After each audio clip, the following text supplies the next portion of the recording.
Baik, saya akan menjelaskan analisis SPOK dari kalimat yang saya berikan pada hari Selasa 16 Maret 2021.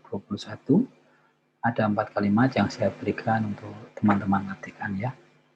Kalimat pertama bunyinya saya mencoba menggunakan tethering dari HP saya tetapi tampaknya juga tidak terhubung.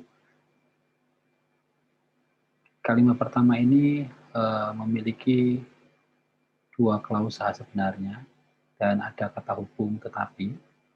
Kalau teman-teman masih ingat kata hubung tetapi dan atau itu digunakan dalam kalimat majemuk setara. Jadi apa yang ada di depan dari kata sambung atau kata hubung tetapi dan atau dan yang di belakangnya itu setara.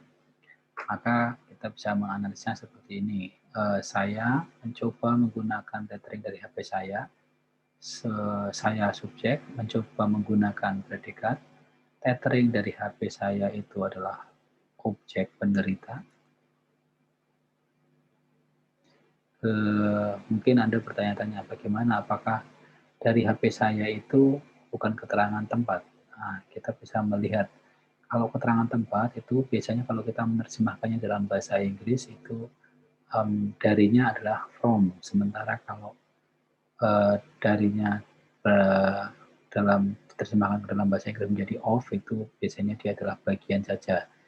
Dan kita bisa tahu bahwa tethering of, bukan from ya. Jadi dari itu di sini adalah of.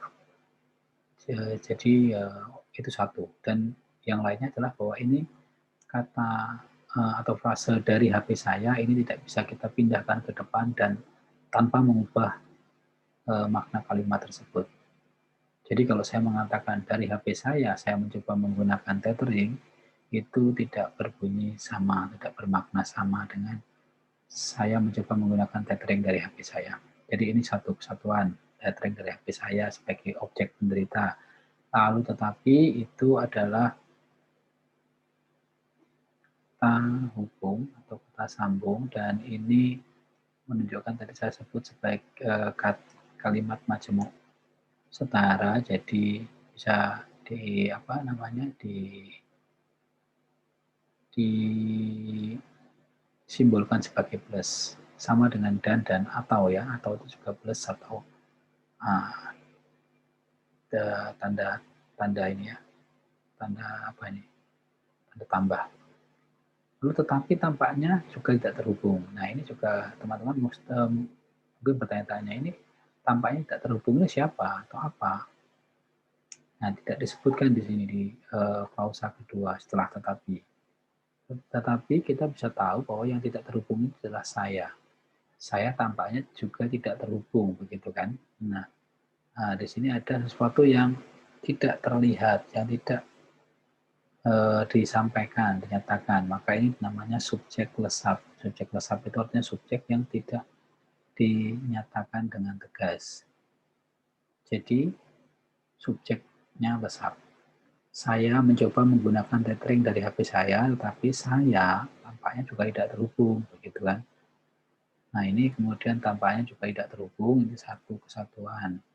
Ini yang disebut sebagai predikat keduanya. Ini analisis terhadap kalimat pertama. Lalu kalimat kedua, kemungkinannya adalah sinyal terlalu lemah untuk menginisiasi Teams. Oke. Ini kalimat yang sebenarnya sederhana karena atau mungkin ya sederhana ya. Kemungkinannya itu di sini adalah subjeknya.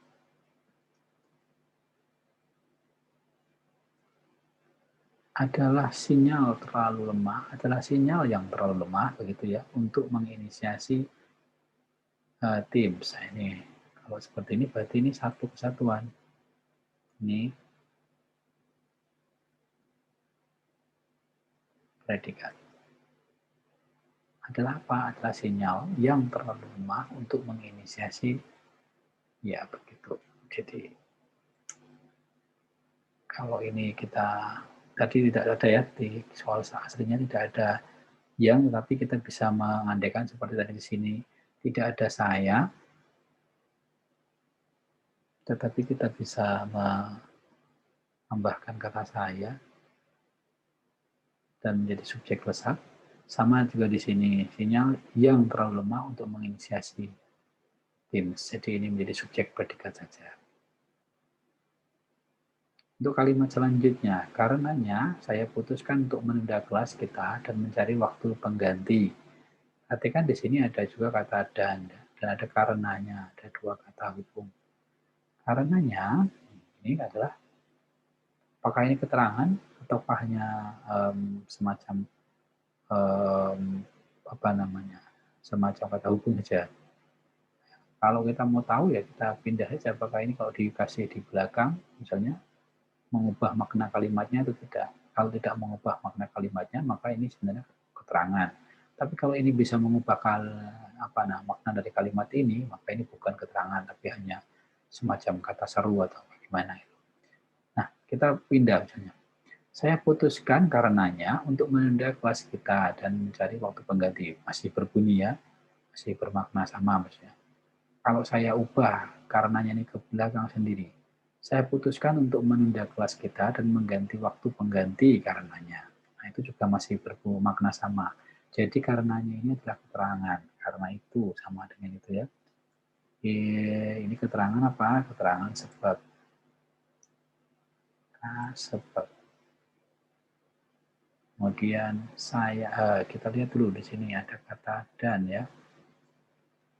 Nah, ini sama seperti seperti di kalimat sebelumnya tetapi ya. Kalimat pertama tadi yang kita perhatikan itu kita memberi plus di sini.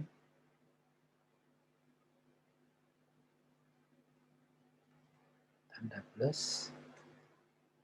Oke, nah berarti ada dua klausa di depan kata hubung ini dan di belakangnya yang sama-sama punya kedudukan setara. Jadi ini kalimat macam setara dalam hal ini. Atau klausa setara ya. Saya tentu saja kita bisa memahami sebagai subjek dari klausa pertama. Putuskan, saya putuskan. Ini putuskan ya. Itu predikat dan untuk menunda kelas kita ini tentu saja kita tahu adalah keterangan tujuan.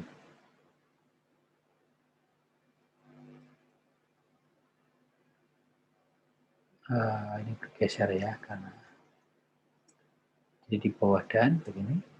Nah, kemudian kita bisa melihat di sini bahwa ada sesuatu yang juga hilang, subjeknya tidak terlihat di klausa kedua setelah dan ini.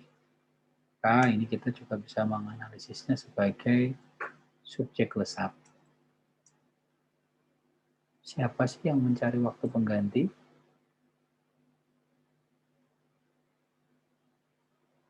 Siapa yang mencari waktu pengganti? Mencari waktu pengganti ya saya putuskan untuk menunda kelas dan saya mencari waktu pengganti begitu. Atau kalau mau diganti subjek yang lain juga bisa sebenarnya kami atau kita bisa. Tapi biasanya kalau kalimat majemuk setara itu di depan dan di setelah kata hubung itu subjeknya sama. Mencari itu adalah kata kerja dan itu dengan demikian menjadi predikat dari kalimat ini. Mencari apa? Waktu pengganti. Dan dengan demikian ini menjadi jelas ini adalah objek penderita. Itu kalimat ketiga. Dan yang terakhir kalimatnya berbunyi, kita akan mendiskusikan tentang waktu pengganti tersebut minggu depan di kelas reguler. Oke, jelas kita dari depan bisa melihat kita adalah subjeknya. Lalu akan mendiskusikan itu tentu saja karena ini adalah frase kerja ini adalah predikat. Aktivitas tindakan apa yang dilakukan oleh subjek, mendiskusikan apa? Mendiskusikan tentang waktu pengganti tersebut. Oke, yang didiskusikan apa? Diskusikan adalah tentang waktu pengganti tersebut. Sebenarnya ini ada sedikit kekeliruan.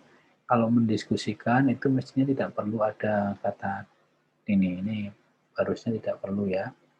Dari kalimat saya sendiri kita bisa melihat ini sesuatu yang tidak efektif.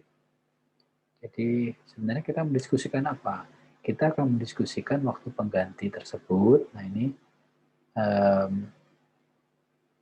sebagai objek penderita,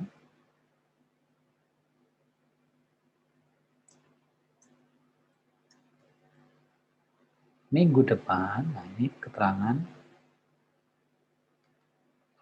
ini ya, keterangan. Tadi salah satu ciri keterangan adalah kalau dia dipindah ke posisi lain dalam kalimat, kalimat tersebut tidak akan memiliki pergeseran atau perubahan makna yang signifikan. Jadi kalau misalnya minggu depan kita akan mendiskusikan waktu pengganti tersebut di kelas reguler masih berbunyi atau masih bermakna sama dengan kalimat aslinya. Maka minggu depan itu adalah keterangan dan kita tahu itu adalah keterangan waktu. Kemudian di kelas reguler, nah tentu saja ini kelas di tempat ya, jadi ini adalah keterangan tempat. Kalau saya pindah kata atau frase di kelas reguler itu ke depan bagian depan kalimat, di kelas reguler kita akan diskusikan waktu pengganti tersebut minggu depan. Masih bermakna sama dengan kalimat aslinya. Demikian teman-teman yang bisa kita analisis. Mungkin ada sedikit banyak kebingungan kita akan diskusikan di kelas minggu depan. Semoga minggu depan keadaannya lebih baik dan kita bisa mendiskusikannya dengan lebih bagus juga, secara lebih mendetail. Terima kasih.